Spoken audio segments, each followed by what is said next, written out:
Hey, architecture firm owners and emerging leaders. Get ready for unparalleled insight into the development of a world-class architecture firm and a worldwide organization driving the digital transformation of the design and construction industry. With Build Smart, the podcast that's changing how our profession operates. We share the incredible stories behind innovation in the building industry with my friend and co-host, Patrick McLeamy, FAIA, former CEO of the international architecture firm, HOK. You know, Yamasaki's office or firm lasted during his lifetime. And when he passed away, I think that was the end of the Yamasaki office. Helmut did not want that. He wanted a firm that would live out and grow beyond the founders. In Season 1, discover the untold stories behind HOK's meteoric rise, from 150 employees in St. Louis to a powerhouse with over 1,900 staff members and 27 offices worldwide. You know, they weren't as polite as the Kojima people. That was just boom. And anytime you have a creditor, whether it's Kojima or the bank, that wants their money, unless you can raise money someplace else, you are out of business. Bankrupt. And hold on tight for Season 2, where Patrick takes us on a new adventure as chairman of Building Smart International, shaping the future of digital transformation in the design, construction, and operation of built assets. Ian Howell, Ken Harold, and I, Ken was my technical representative from HOK. The three of us took a tour of Europe of 5 cities in 5 days. Very busy time. Simply follow the link in the show notes to subscribe to Build Smart now and uncover lessons that will transform you and your architecture firm.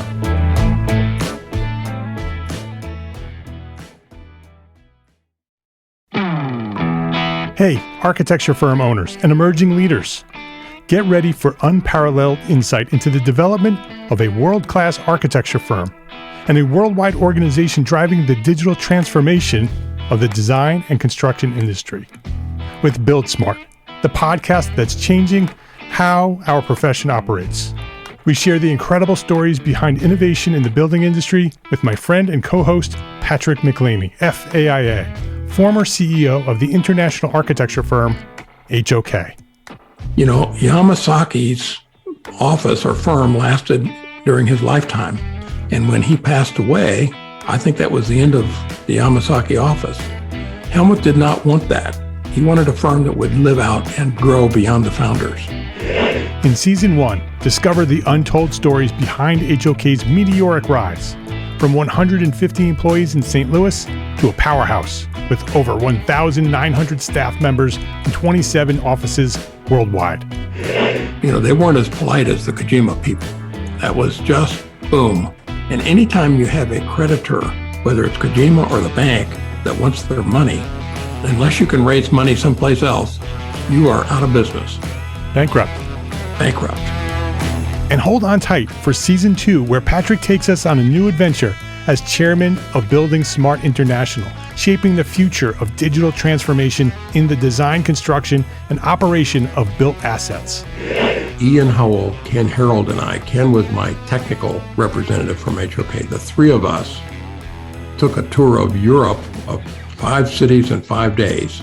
Very busy time.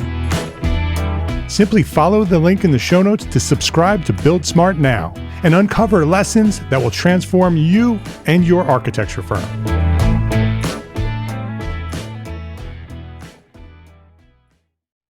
This episode of Entree Architect Podcast is supported by our generous sponsors, BetterHelp and arcat.com.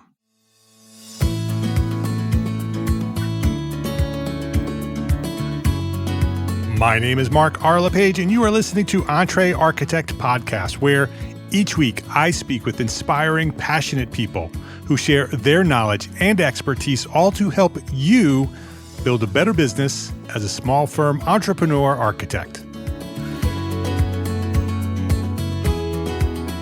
Jack Sadler, welcome back to Entree Architect Podcast. Great to be here, Mark. Thanks for having me. Oh, it's good to have you back, Jack. Jack is the CEO and co-founder of Part 3. He's been here before, episode 517. It was called the Intelligent Construction Administration Platform for Architects. So if you want to Go back to that episode, learn more about part 3, learn more about Jack, his origin story. It's all there, episode 517. Jack's mission through part 3 is not just ambitious, but transformative, aiming to empower architects and engineers to manage construction projects with unparalleled speed, automation, and intelligence. His journey in the tech and construction industries have been marked by strategic leadership roles and the successful launch of multiple tech ventures. Now with part 3, Jack is tackling the critical challenge of connecting construction teams more efficiently than ever before. For those who've joined us for his first episode back in 517, you'll remember Jack's insightful perspectives on leveraging technology to streamline the cumbersome process of this often hampering construction projects, right? This cumbersome process that we have. Today, he's here to share some latest advancements at part 3, share a little bit about how the platform evolved, but most specifically, we're going to talk about AI, right? Because part 3 is using AI. It's using lots of different technologies and actually been doing it for a long time, a lot longer than the hype that we've been hearing in the last few years. And whether you're a long-term listener or not, you'll recognize Jack is a testament to what's possible when technology and vision converge to solve real live problems in our construction industry. So I'm excited about this conversation, Jack. It's good to have you here. It's really good to be here. That was an awesome introduction, by the way. I love it. Thank you. It's pretty hard to spend this long in tech and in architecture and not get drawn into AI. So yeah, really excited to go deep into that. Yeah, I'm excited about this conversation because, the last couple of years, AI has sort of found its way to architecture. Architects are notoriously late to the party with technology and innovation. And everybody knows that, right? We're usually about a decade behind the rest of the world. Things are speeding up, right? AI has been around for a long time, but architects have sort of started to embrace it over the last couple of years. But a lot of us have no idea what to do with it, right? It's a lot of fun. It's cool to go onto Midjourney and type in some words and get these cool images to come back, or go to ChatGPT and ask it to help you sort of put together an email to a potential partner. Those are all great practical tools, but I'd love to sort of go a little bit deeper than that. Like, how can we really use this technology for the work that we do as architects? Yeah, I think you hit on a few really, really cool points as well.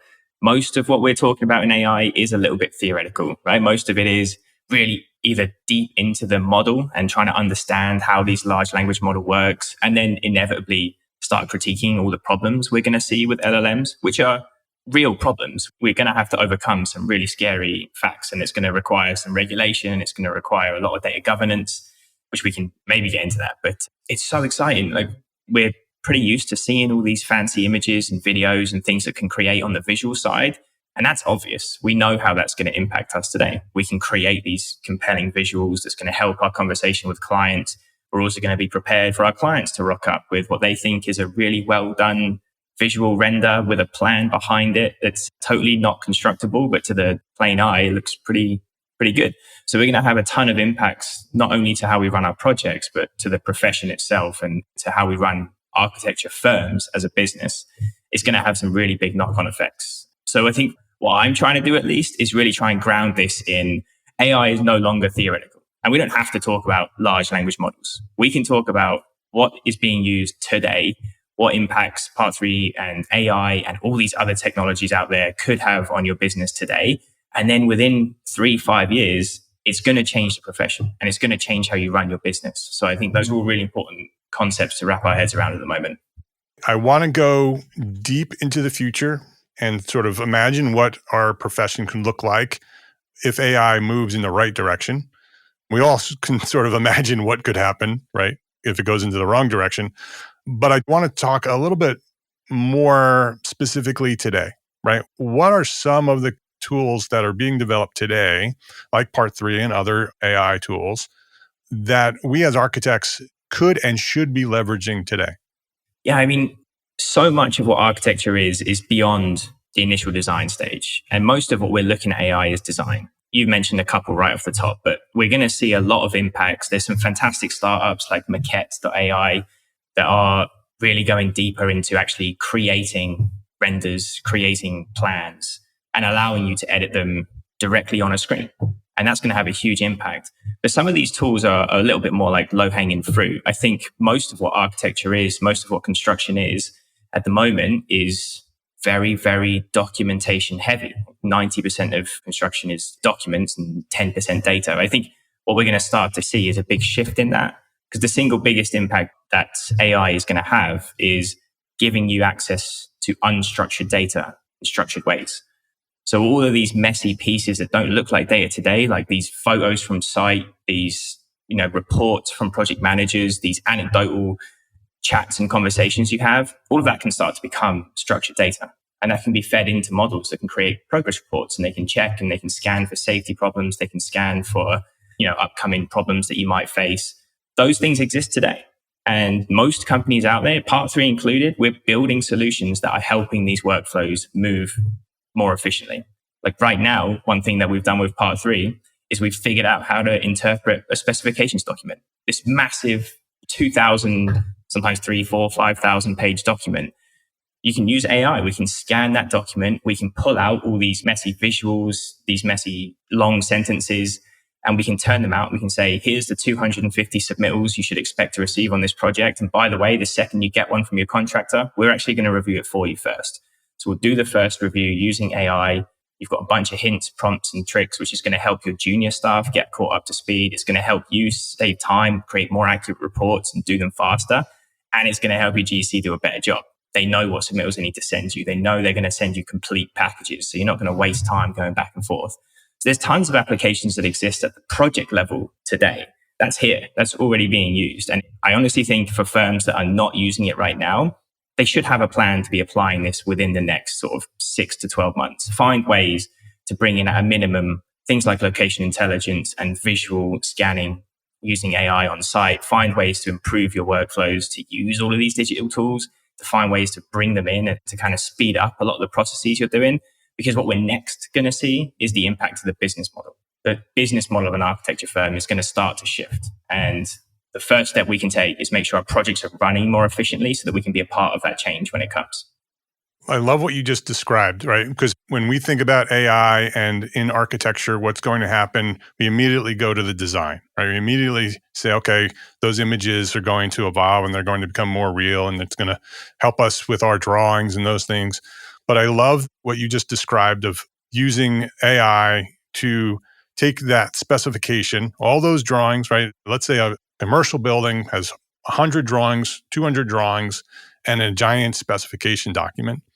And that's a practical way that AI can be used today, that it goes through those drawings, it goes through that specification and says, here's what you need to know. Here's what you need to focus on both the construction side and the architect side, making us do our job better, helping us do our job better. It's essentially a technological assistant, right? You could also hire somebody to read that document and take notes and say, here's what you need to know from this document. Here are the submittals that you're going to need to review.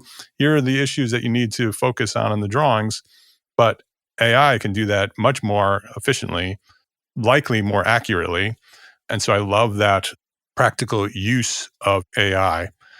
But you also said that by embracing the tools and technology that we have today, it's going to change the business model, right? And that's the thing that people get nervous about, right? Because architects don't like change. They've been doing it for this way for hundreds of years. And technology is going to change the way we do architecture. And architects must embrace it, or else architects are going to be replaced. And so what is your thought on that, Jack? I mean, we're seeing it today in other industries, and architects aren't the only people who are married to a timesheet business with 100 years of history. Lawyers do it, accountants do it. We're all going to go through the change at the same time. I think it'll be interesting to see who does it first and where it becomes more widely accepted. But we're seeing it. Like, a great example that I've been using is graphic design. Graphic design is obviously an area that was massively up for disruption. The second ChatGPT hit and we saw DALL-E 2 and we saw Midjourney, the first thing we were thinking is, great, we don't need graphic designers anymore because we can just type in a handful of words and generate new imagery. So what do these design agencies do? Well, a couple of the ones that we work with, and notably Superside, like something that they did was they immediately released an offering to say, well, if you want a slightly more budget conscious design project, you can do one which is human plus AI. You'll get faster results. We'll basically augment what the AI does, but we'll let the AI have the first pass and we'll use it as part of the project. So I benefit as a client because I get the same product faster and for cheaper. And they benefit because I went to them. I didn't try and sort of play around with AI myself. I still used the agency. So we're seeing that this has a business model impact. And when we think about an architecture firm, I think the problem we've got right now is that even though the business model is entrenched in all this history and all this legacy, we're used to it. It's not really how we productize what we offer. If you think about what an architect delivers, is it an hour of time, or is it plans and specs, or is it a building? Whichever it is, that's how we should be monetizing the business. That's how we should be moving forward. Like, spoiler alert, it's not an hour. You're not generating hours. You're generating plans and specs at a minimum. But I think really what we should be doing is making sure we reflect the product and the end state of what the client is paying for. Because it's not our building, it's the client's building. So I think what we're going to see immediately is architects figure out how to productize the end goal, the specs, the plans, and then slowly move forward beyond that. Because if you're delivering these plans and specs for a 50% reduction in hours, you're not going to make as much money. And even if you can say like, well, that back office efficiency won't change how we bill. We're just going to be the best architecture firm out there. That's not really going to last either, because other architecture firms will catch up and then clients will become savvy to it. And your clients will start saying, well, actually, I don't want to pay for all this. I don't want to pay for the research time, the back and forth. We're seeing this on the law industry in legal, where most firms are starting to push back on research hours because we're saying, well, you can use AI for this research. It doesn't take you 20 hours anymore. It takes you 2. We're going to see the same thing in architecture. There's going to be resistance to pay for some of this activity that we currently bill for. So if we stick to billing for an hour of time, we're going to lose out. If we shift and we bill for plans and specs or a finished building, you're going to generate the same revenue and you're going to differentiate on the competitive nature that you use these tools to get there faster. I think also one piece that we have to focus on as architects, and we have been doing this for generations, is the human to human connection. That's something that AI can't replace. Right. I believe that no matter how technologically advanced we get, people are still going to want to work with other people. Yes, the calculations and the money change and the business models change, but ultimately people want to work with people. And yes, we may not be able to charge as much for the work that we do today, but like you're saying, Jack, that if we shift what the deliverable is, the value that people get by working with you as an architect over working directly with AI is going to be the difference, right? How can we as humans be different than technology and to leverage all of that technology to be able to provide a better experience for our clients? Yeah, 100%. Because there is no amount of AI tools that could help someone like me design a building. I still need an architect. Because if nothing else, I need an architect to sit down with me and say, is this really what you want? Have you thought about this? There's these other considerations around you that you need to embrace. And I'm never going to be able to do that no matter what tools you give me. But what it might do is force me to kind of go a little bit further without hiring the architect, push it as far as I can on my own, and then go to an architect hoping to save some cash. So that kind of change is kind of already here. We're going to see that. Most clients are a little bit more architecturally and construction savvy than I am. So they will try and take things 60, 70, 80% of the way. And then an architect needs to come in and justify that getting that last 20% needs this mix of human, AI, technology, design, consulting to kind of get you over the line. And I think it's going to happen faster than we're expecting. If you look at the pace that we've seen this technology come, it's only been a year. You and I last spoke a year ago and AI was still a little bit new and ChatGPT was still this, OpenAI's overnight success story, 15-year overnight success story. But now adoption is the game. Adoption is the main task for every firm.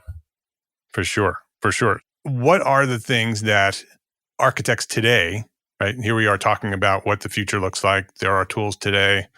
What are the steps that a small firm architect, because we're talking to thousands of small firm architect business owners right now, what are some of the things that they should be focused on like today? Like they should, when they're finished listening to this, they should go do this or these steps. What are the things that we need to focus on right now? That's a good question. There's definitely a couple of angles I would take. One is tooling. I would be looking at every aspect of my business. And for the record, I'm also doing this. I'm not an architect, but we are using AI internally in every department. It was the first thing we did. We've got software developers, we've got writers, creatives, we've got folks in sales and marketing, write a lot of messaging content. Every single person is and should be using AI. So the first thing I'm doing is looking at the back office operations. And then if nothing else, the metric is how can I generate more revenue per employee? How can we make sure we're doing things more efficiently per person? That doesn't have to immediately impact your business model and how you bill and how you chase work, but it's setting you up so that in the future, you're at least prepared for the reduction in hours or the expectation of reduction in hours to generate some of these artifacts. The second piece that I think follows that is making sure your data, as unstructured as it is in a format that can be used in the future. So all these photos, client meeting minutes, all these types of like long form text and report updates, make sure they're stored somewhere that you can readily access. Right now, you might not be able to drop those into ChatGPT, but the products that are coming out are basically building on top of those large language models to interpret that unstructured data.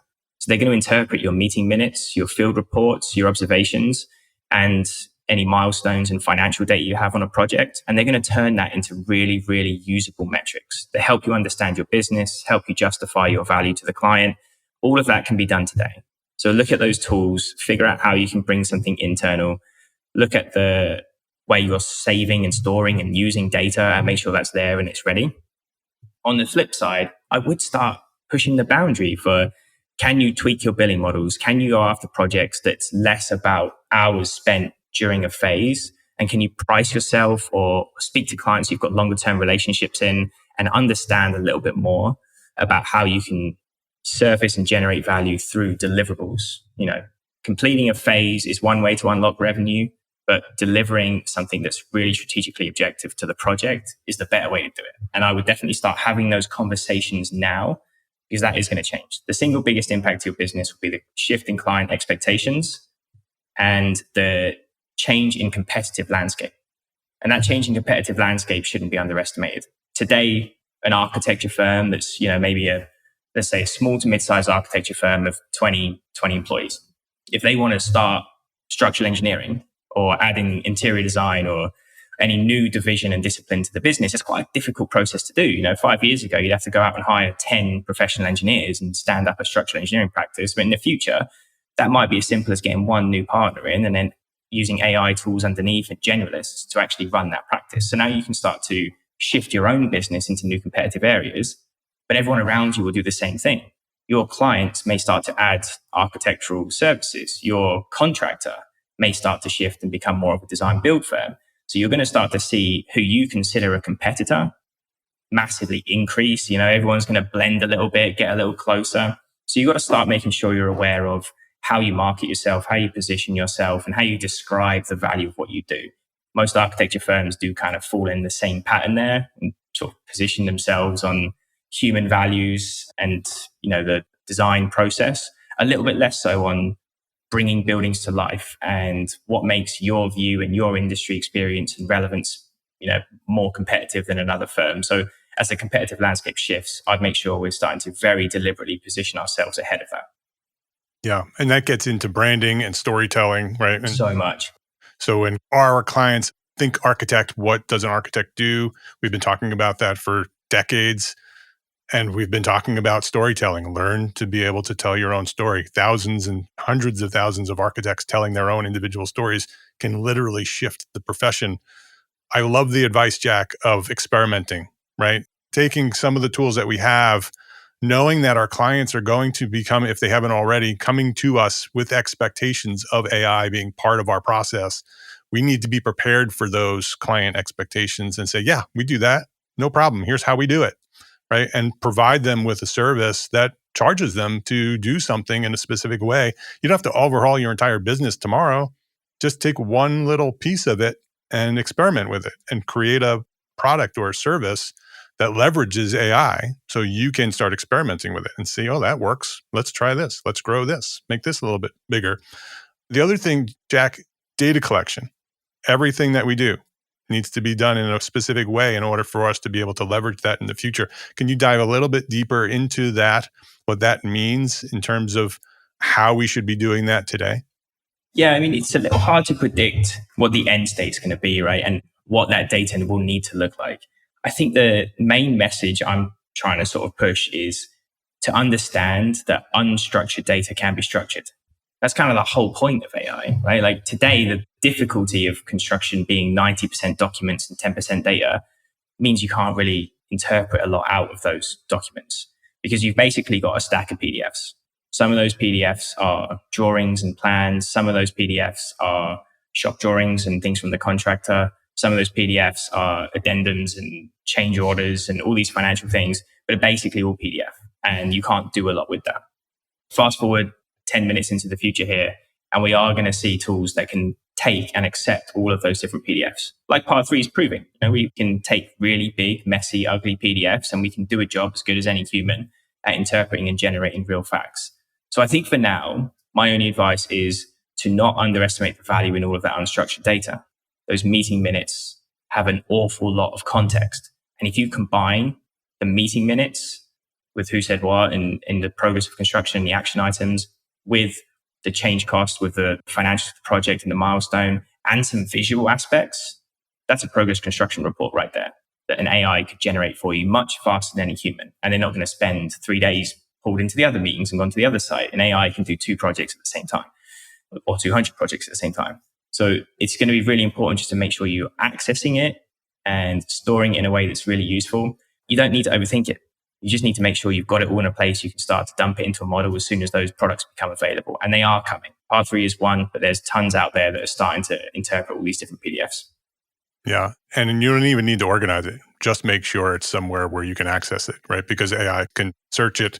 You don't need to structure it in any way. But another piece of what architects do is often pen to paper, right? And that's something that I've recently discovered in my own workflow, that I have hundreds of scraps of paper. Even through this podcast right now, my notes are all a pen on a piece of paper, which can't be interpreted by AI, right? So all of my notes either need to be scanned or I lose it, right? And so that's something I've actually just recently decided that I'm going to change. I'm going to wait until March. This is being recorded in February 2024.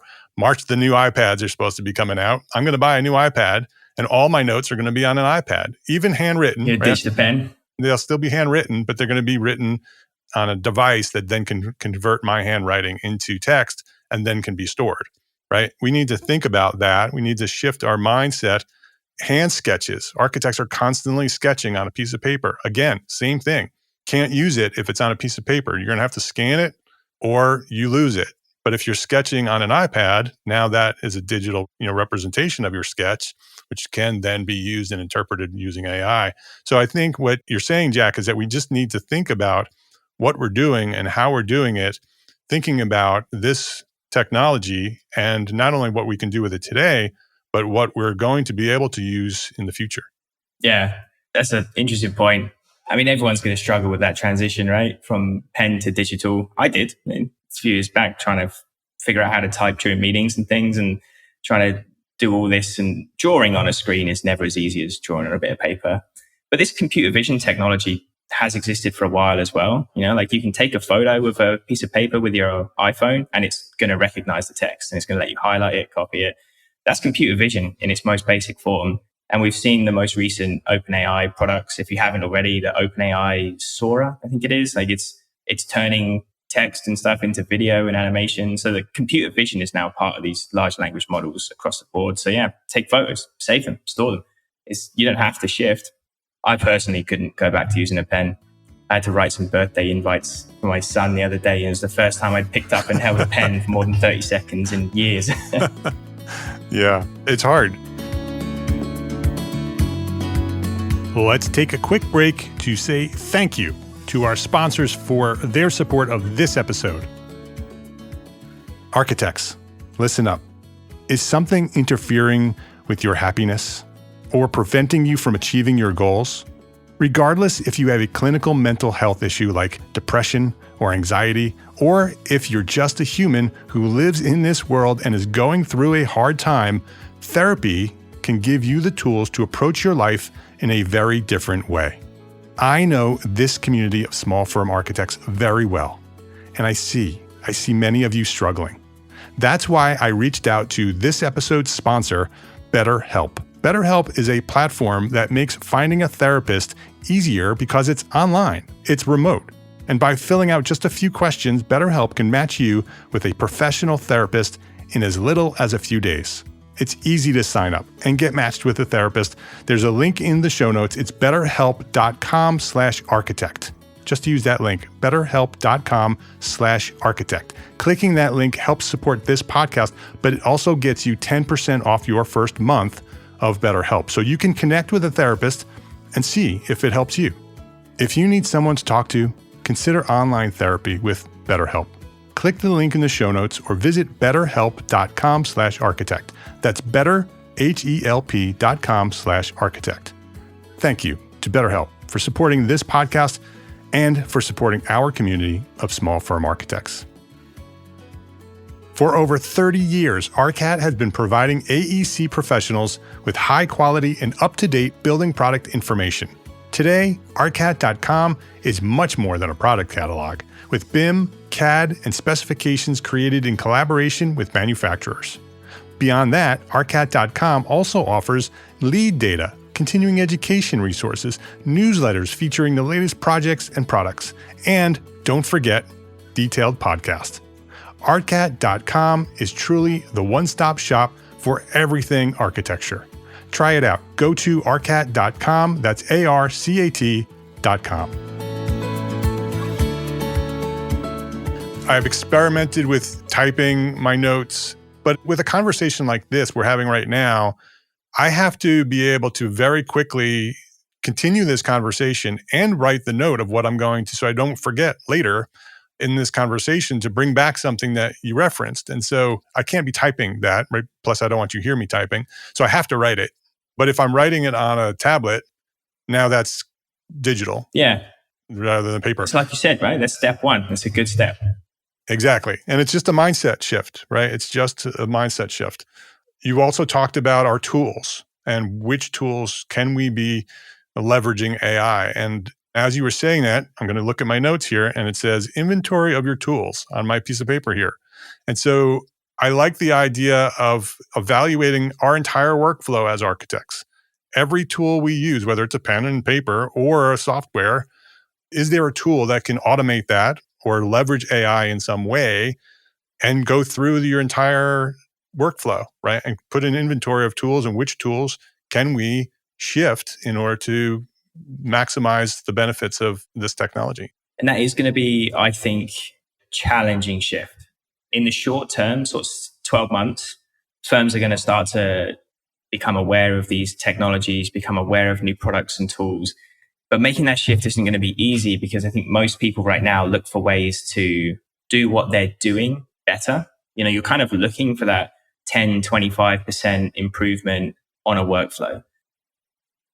As AI becomes more and more relevant, that's not really going to be the best way of doing this. It's going to be, like you said, it's sort of going back to the drawing board of what do we need to deliver and what are the best ways of delivering that. And you might end up completely reinventing a couple of workflows and designing them around some of the tools that are going to move the needle for you the most. And I think that is quite a difficult shift for most. You know, like you don't bring a tool in to work the way you've been working. You need to bring a tool in because you see an opportunity to totally change what you've been doing.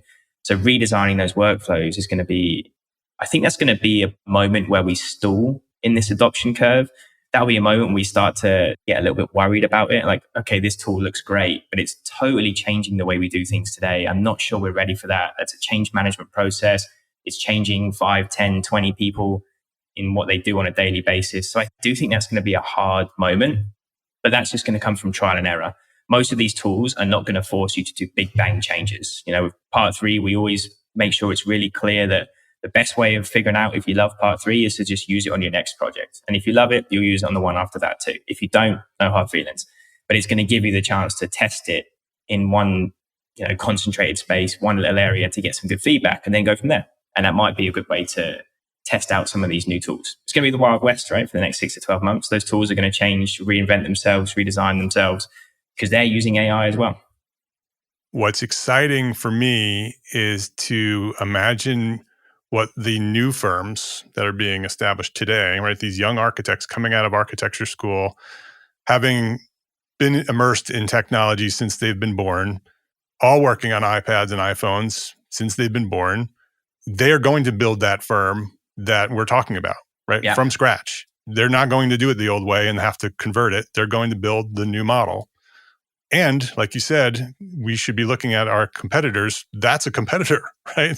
That new model, that new architect that's coming in is going to be a direct competitor with architects like me who've been in the profession for decades, that if we're not starting to make some of those changes and shift, yes, we have an advantage with our experience and our age and our knowledge, but the new firms doing things differently are going to be a new way of doing things. And I'm excited about that. I'm excited that those firms are going to impact the profession in a really positive way. What are your thoughts on that, Jack? Yeah, I got two distinct areas we want to dive into there. One is around that knowledge gap, because that's what it is, right? It's a knowledge gap. You've got all these veterans in the industry and people who have experience pre-AI, which is basically everyone who's an architect today.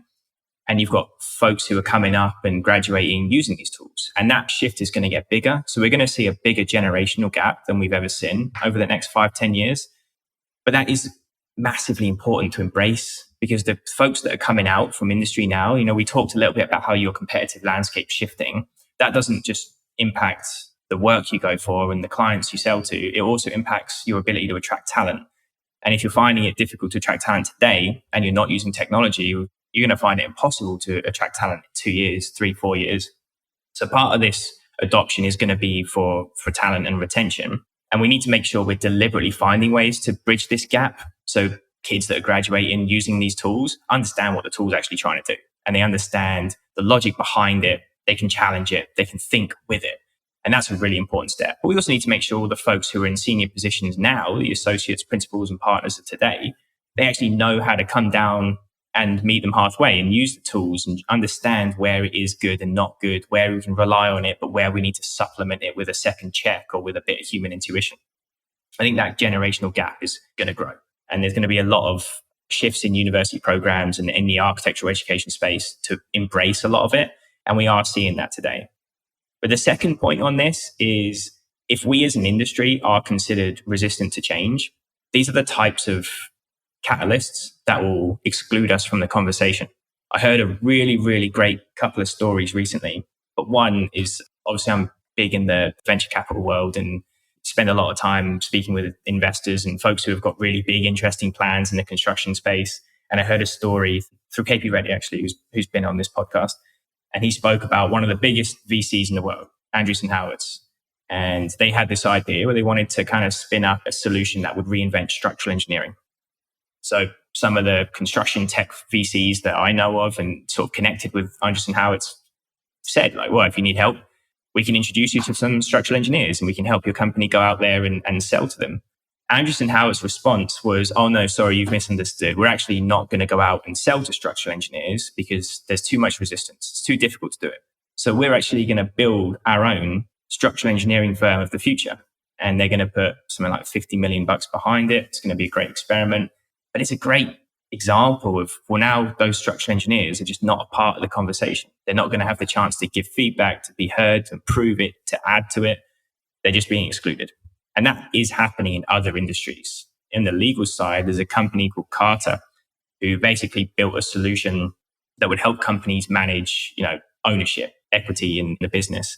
And their obvious target was to go and start providing the solution to law firms. All the law firms said, no, thank you. We actually do these cap tables in Excel for our clients and we make a lot of money off of it. So why would we change? Because that is, tens of billable hours per client for us. So we're going to keep doing that. So Carter went out and they started selling to all of the folks that sort of don't like lawyers, like me, like startups.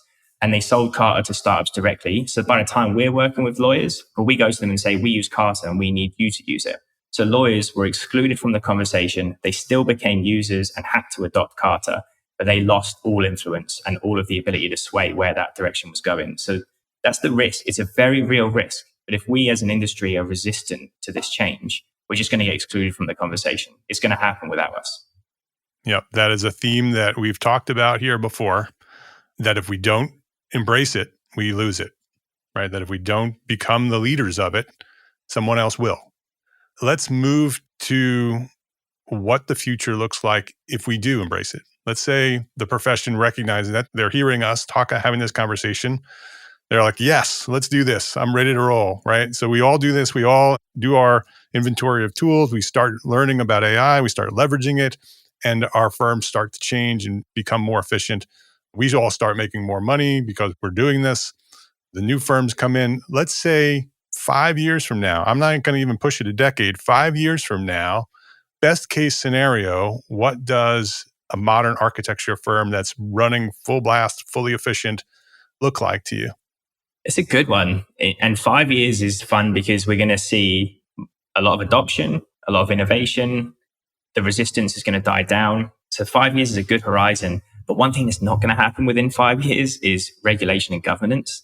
So we're probably going to still see a lot of headaches. We're probably still going to see a lot of issues coming out of how and where AI is being used. And we're seeing that in other industries, right? Like the lawyer that cited an incorrect fabricated case and the trader who committed insider trading when AI lied to it.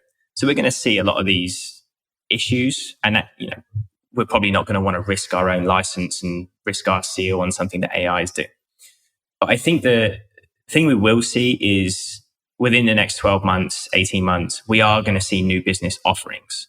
And that is going to be the most exciting phase for this industry. Because for the first time, we're going to see business model innovation in architecture.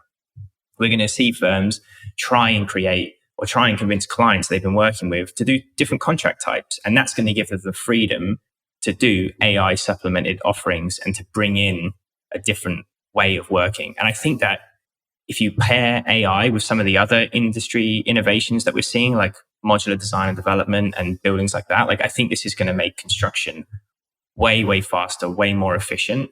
But I think the next sort of 3 to 5 years, I think it's going to be a much more competitive landscape.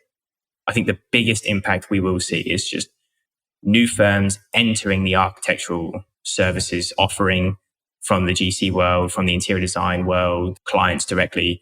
And we're going to see architects do the same thing and move into new spaces, take on new offerings, move earlier in the value stream, stay later to help sort of organize what happens when you hand over a building to a client and things like that. So the consulting side becomes really the value prop and the offering. It's all about helping guide them through these phases and these objectives. So it's going to be super fun to see. Yeah. I don't want to leave this episode with everybody listening to this and freaking out, right?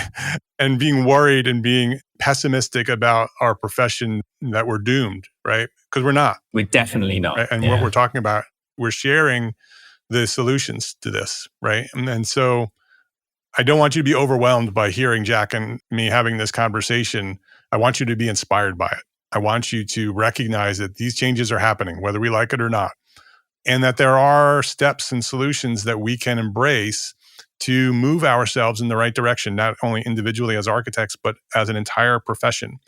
And it only takes us to do this in small increments, right? Just commit that you're going to make these changes, do your evaluation of your tools, look at the way you're collecting your data, start thinking about the experience that you provide to your clients, because that's going to be the thing that differentiates you, right? Use these tools and then enhance the experience, the deliverable of what you're offering, and just do this in small steps, right? So commit today to do something today, and then tomorrow, look at the way you're doing it and maybe shift your mind again. And so I want to just give you some very practical steps to move forward in the direction that we are talking about here. Before we wrap up, Jack, do you have any thoughts about the future and what architects should be doing today to move to that next step as well? Yeah, I mean, today, the best use of AI is to replace the things you don't like doing. And that's what I'm doing. There's tons of my job that I absolutely dislike, and AI is starting to do all these things for me. I hate doing calls and sending out meeting notes afterwards, so I adopted an AI tool that does that for me.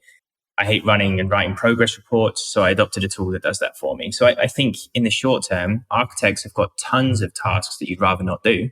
No one wants to review a 150-page PDF on a door hardware submittal and compare that to your specifications document. So let the AI do it. I think that's the best use case and the best first step. It's just to look for these tools that replace all the tedious parts of your job that you don't enjoy doing anyway. And that's just going to bring you not only time and freedom, but it's going to bring a lot of joy back into doing what you do and focus on design and consulting.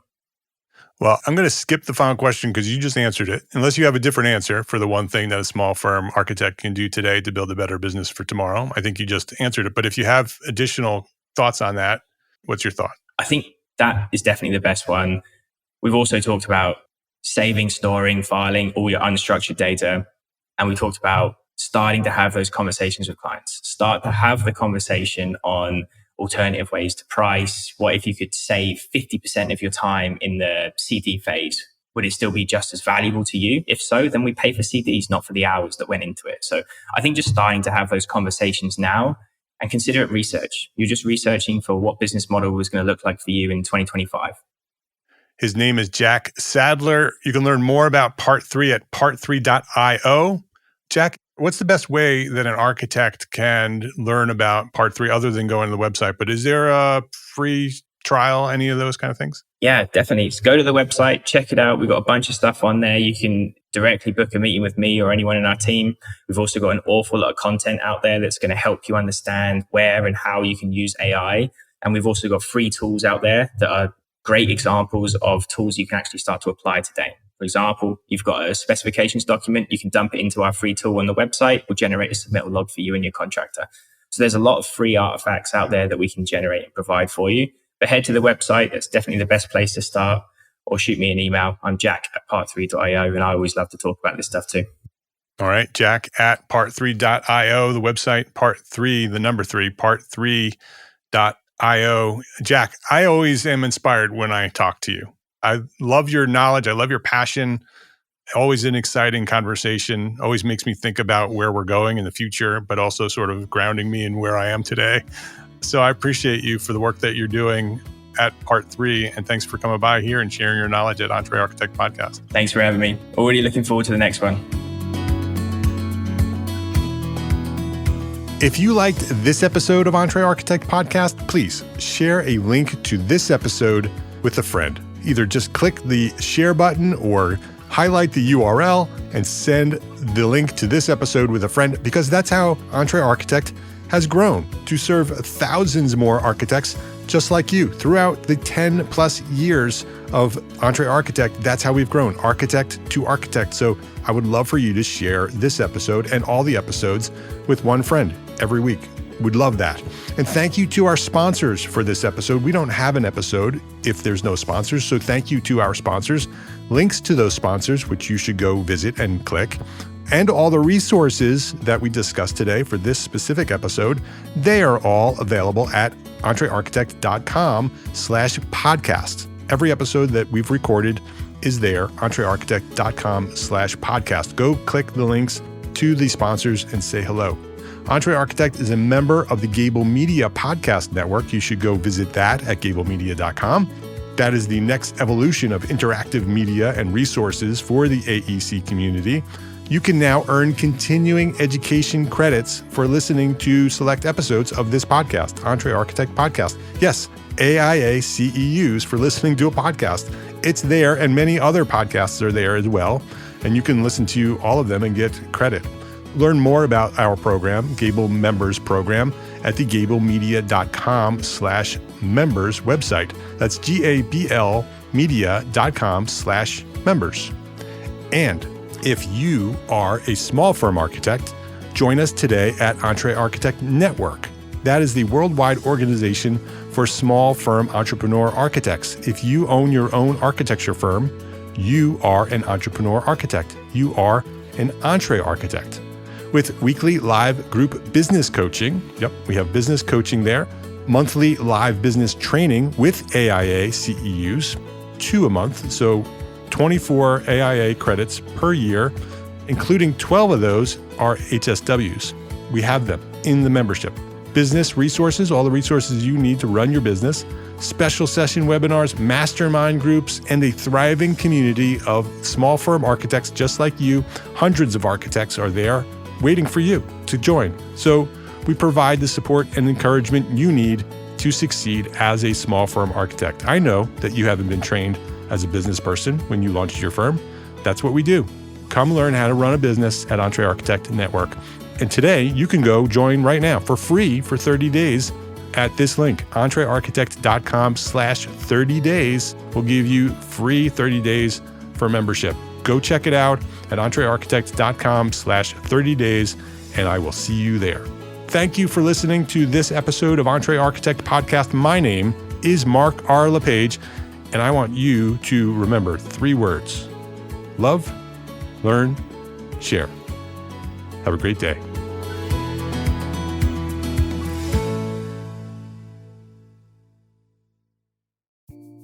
Imagine earning continuing education credits while doing exactly what you're doing right now. Well, you can. Gable Media has revolutionized the way you earn your continuing education credits with a groundbreaking approach. Forget running around town and scouring the internet for credit-worthy courses. Fulfill your CE requirements effortlessly by listening to engaging podcasts just like the one you're listening to now. Our podcasts are designed to educate, entertain, and inspire, all in a user-friendly environment. But wait, there's more. Architects, Gable Media is also approved as an AIA continuing education services provider. Upon completion, we handle everything, from reporting your hours directly to the AIA to storing your certificates in your personal Gable Media profile for your self-reporting needs. So follow the link in the show notes and start earning your credits in the most innovative and entertaining way possible with Gable Media. Attention architects and creative minds, get ready to supercharge your brand with Build Your Brand, the podcast that's unlocking the secrets of branding success for creatives. Hey there, it's Mark R. LePage, founder of Entre Architect, and I'm inviting you to join my friend, architect marketing expert Jeff Eccles at Build Your Brand podcast, where he explores the captivating stories of the world's top brands and transforms their lessons into powerful moves for small firm architects and creatives like you. In Season 1, Jeff shares the thrilling tale of Southwest Airlines, where he dissects their journey to the summit and distills it into strategies tailor-made for you. It's important to keep in mind that companies like Southwest compete in the real world, just like you, and face real-world challenges, just like you. You might be surprised at how similar those challenges are to the struggles that you grapple with on a day-to-day basis. Don't miss out on your blueprint for success. Subscribe, tune in, and let's build your brand together. You may have noticed that the very best brands in the world are also known for having somewhat unique corporate cultures. That's often the glue that holds everything together when they encounter those rough spots. We don't do it because it inconveniences the passengers to whom we are primarily dedicated, the short haul, frequent flyer. Follow the link in the show notes to subscribe to Build Your Brand today. Remember, no matter the size, the journey's the same. Your brand's journey to the top starts here.